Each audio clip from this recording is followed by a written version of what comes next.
Bonjour à toutes et à tous, c'est Matt pour Info Techno et aujourd'hui dans cette vidéo nous allons faire le test du nouveau smartphone de Wiko, le Rainbow Jam 4G. Donc cette vidéo sera scindée en deux parties. Dans un premier temps je vais vous présenter le téléphone et ses caractéristiques techniques et dans un second temps je vais vous présenter tout ce qui est la partie logicielle Android du téléphone. Donc c'est parti. Donc qu'est-ce que l'on a sur cette face avant?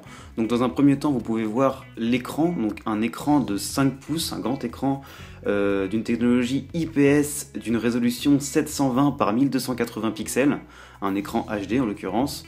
Alors on a quoi d'autre? On a également ici donc le petit logo Wiko, donc traditionnel au smartphone de la marque. Donc je ne sais pas si vous le voyez, mais il y a un capteur ici de luminosité et de présence, donc qui n'est pas très visible, mais au moins il est là.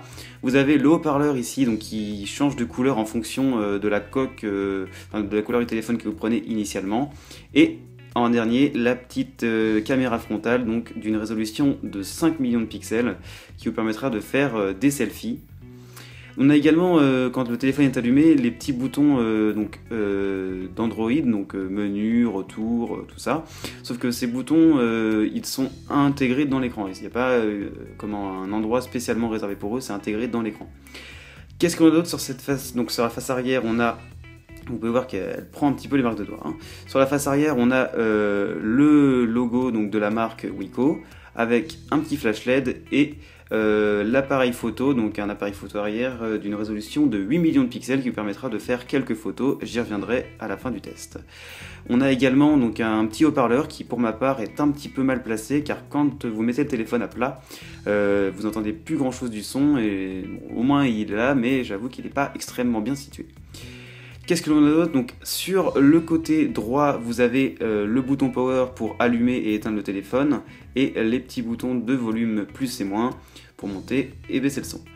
Sur le côté gauche, on n'a rien du tout et sur le bas, on a, donc, alors je sais pas si vous allez le voir, voilà ici, l'apport micro USB pour pouvoir recharger votre téléphone à l'aide du câble micro USB fourni avec et un petit microphone pour vos appels. Et sur le haut, on a la prise de jack 3.5 pour brancher vos écouteurs. Je ne l'ai pas précisé, mais sur la face arrière, vous avez juste ici donc un petit, donc je sais pas comment dire, un petit trou dans la coque pour pouvoir l'enlever. Donc car cette coque est amovible. Alors vous la retirez juste comme ceci.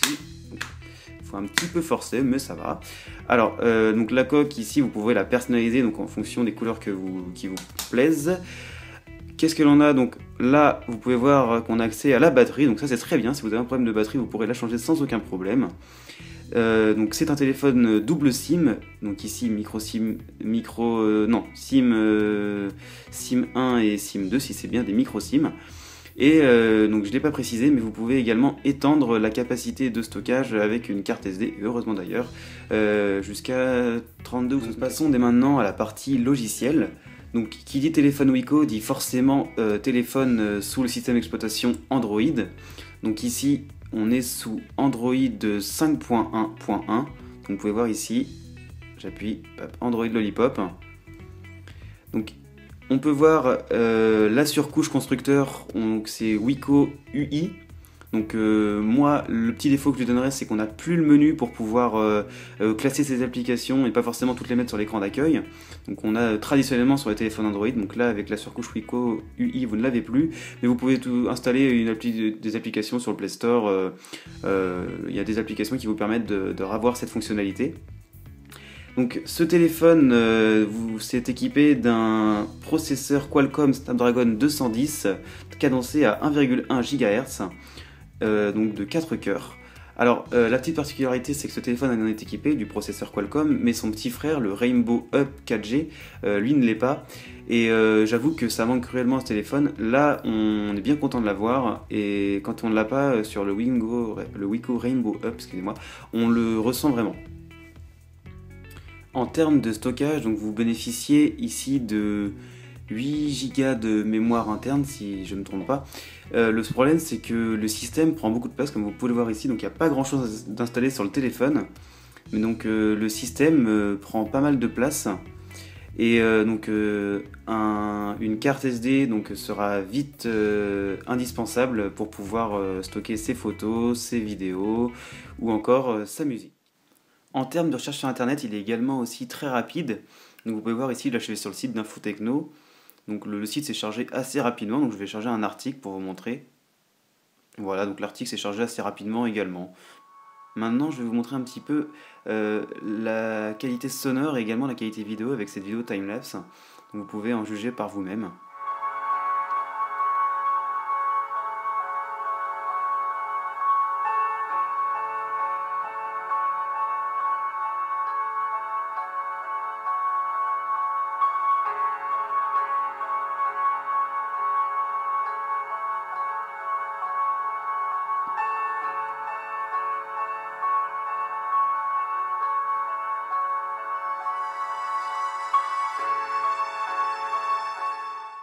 Donc au niveau des jeux, il se débrouille assez bien pour un téléphone de cette catégorie. Donc là, je suis sur Subway Surfer, un jeu qui consomme pas énormément de puissance graphique. Sur Zoubit Tsunami, c'est pareil, vous pouvez voir ici. C'est pas un jeu qui consomme énormément de puissance graphique. En revanche, sur les gros jeux du style Alphast 8, là, le téléphone trouve très très rapidement ses limites et on sent quelques lags dans le jeu. Donc maintenant, je voulais attirer votre attention sur les performances photos de ce téléphone. Donc faut pas se leurrer, c'est pas un téléphone donc, de cette catégorie, il fera pas des photos telles qu'un iPhone 6 ou un Galaxy S6 le ferait. Mais bon, donc là j'ai pris deux clichés, donc j'ai pas pris grand chose, j'ai pas pu énormément le tester non plus. Donc vous pouvez voir ici, donc par exemple, c'est une photo prise en basse luminosité, donc le zoom est assez puissant, bon, bien que l'image est un peu détériorée. Donc vous pouvez voir un peu flou, je reconnais. Là, c'est une photo sur ici, on est sur une basse luminosité, mais bon, sur une photo tout de suite prise de dehors, vous pouvez voir ici, donc quand je zoome sur la haie, c'est plutôt net, c'est assez correct pour un téléphone de ce type, hein, parce que je vous l'ai pas dit, mais ce téléphone est vendu sous la barre des 130 euros, donc c'est quand même un prix très correct. Pour un téléphone de ce type, il fait des photos, je dirais que ça passe. Donc voilà pour ce test du Wiko Rainbow Jam 4G. Donc j'espère qu'il vous aura plu. Donc j'ai pas été précis sur tous les détails, je m'en excuse. Hein, même la vidéo n'est pas d'une excellente qualité parce que j'ai pas non plus tout le matériel pour, bien que je le souhaiterais. Donc je vais vous faire un petit récapitulatif de ce que moi j'en ai pensé, mon avis personnel. Donc on est sur un téléphone ici qui est vendu sous la barre des 130 euros, donc c'est vraiment peu. On est clairement sur un téléphone d'entrée de gamme.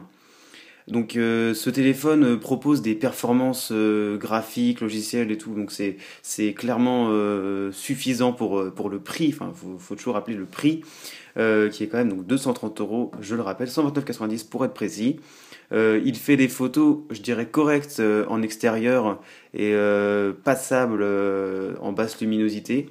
J'avoue que les photos sont quelquefois, il y a un petit peu de grain, il manque un peu de cru, mais clairement ça passe. La caméra avant, je ne vous l'ai pas montré dans le test, mais moi personnellement je l'ai testé et je la trouve assez bonne pour un téléphone. Vous pourrez faire de snap par exemple sans trop de grains, enfin non, c'est un téléphone, c'est pas un iPhone non plus, mais bon, c'est pas mal du tout pour le prix. Au niveau de l'autonomie de la batterie, sur un téléphone classique, moi personnellement, un jour en 4G, ça part assez vite, mais franchement, vous n'allez pas trop être limité en termes de... Vous avez besoin d'avoir votre chargeur quand même à proximité, on ne sait jamais, mais il a quand même une autonomie décente. Donc si cette vidéo vous a plu, vous pouvez toujours m'encourager et me laisser un petit pouce en l'air sur la vidéo. Et vous pouvez également commenter pour que je sache un petit peu connaître vos impressions et puisse m'améliorer dans mes prochaines vidéos. Donc n'hésitez pas à vous abonner à notre chaîne et à visiter notre site internet infotechno.fr. Et moi je vous dis salut à tous.